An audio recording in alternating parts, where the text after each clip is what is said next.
I remember the first time I saw her, sitting alone, staring out the window, her long black hair cascading down past her hips, gently touching the floor.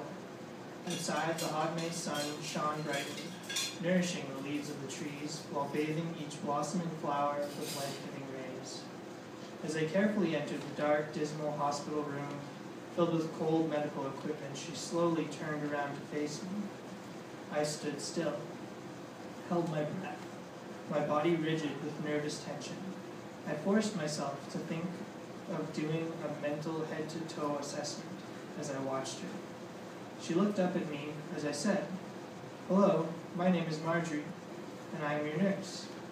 I was amazed by her warm, welcoming smile, but it was her light brown eyes filled with such compassion that touched me. Her peaceful demeanor was so profound that I could not help but notice the apprehension and fear I felt the day before slowly melt away. I observed her physical features, the characteristic moon-shaped face, jaundice-tinged skin, and the distended abdomen. She remains forever imprinted in my memory for several reasons. First of all, at the beginning of my surgical rotation at the University of Alberta Hospital, she was assigned as my first patient. The evening prior, I had meticulously researched her history and wrote out pertinent information. Esther was a 25-year-old mother raising a 5-year-old daughter alone. Both her parents were still alive, and she was the eldest of several siblings. She had been airlifted from Vancouver Hospital to ours as a candidate for emergency surgery. The diagnosis read, acute liver failure with unknown etiology. Prognosis, extremely poor. In other words, she was dying, and the doctors did not know why. She had signed a consent form for a liver transplant in an attempt to prolong her life.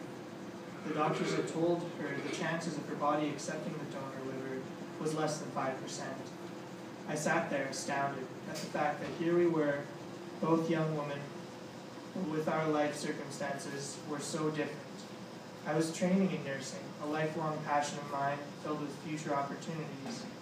Esther, on the other hand, was dealing with serious life and death issues I could barely comprehend. I wondered why my nursing instructor would assign such a serious case as my first assignment.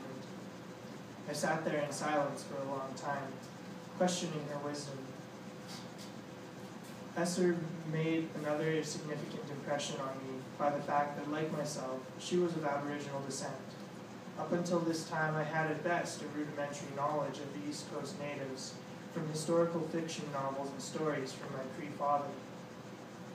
My father, with a serious look on his face, would proceed to regale me with stories. The Indians who live on the other side of the mountains are called Mapukstakwan, flatheads, because they tie their papooses, babies, so tightly in their moss bags that their heads get deformed.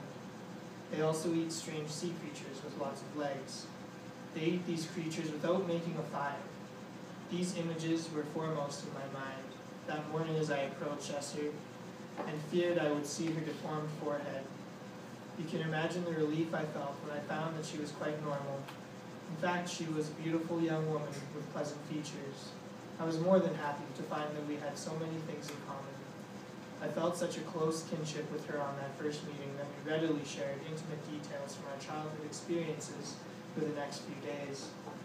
I also found out that her main food consisted of dried salmon, which contradicted the information I heard from my father. Finally, on the day before her surgery, Esther made a request that made a profound impact on me. I had spent 3 days with her, and on her final day, I decided that I wanted to do something my mother always did for me when I was ill as a child. I asked Esther, "Hey, would it be okay if I washed your hair and combed it for you?" She gave me the sweetest smile, and her eyes brightened with excitement. "Yes, please. I have not had anyone offer that to me since I arrived here." I was slowly combing her silky black hair as she shared her feelings. "My parents are coming tomorrow. They are bringing my little girl with them to see me before the surgery. I am sad that I won't be around to watch her grow. I will miss seeing her graduate from school. I won't be there for her when she becomes a teenager. I won't be there for her when she has problems and needs advice. I will not see her get married, and I will not see my grandchildren. These are the things I will miss. I was so moved by her words that I had not realized I had stopped combing her hair. She looked up to me and asked, "There is one request I want to ask you." With a lump in my throat, I tried my hardest to focus on other things. I replied, "Sure, what would you like?" She smiled up at me and said, "There is a park in Vancouver. In that park stand some totem poles. There is one in particular I want you to visit. It is the one that was made for my family, and our history is written in it. I want you to go there and stand in front of it and remember me." I could not stop the tears that ran between us and them. That was the totem.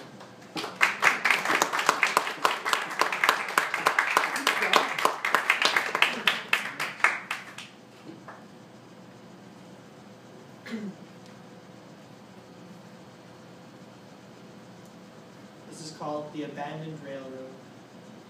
The bitter north wind incessantly blew, forming ice pellets that stung me anew.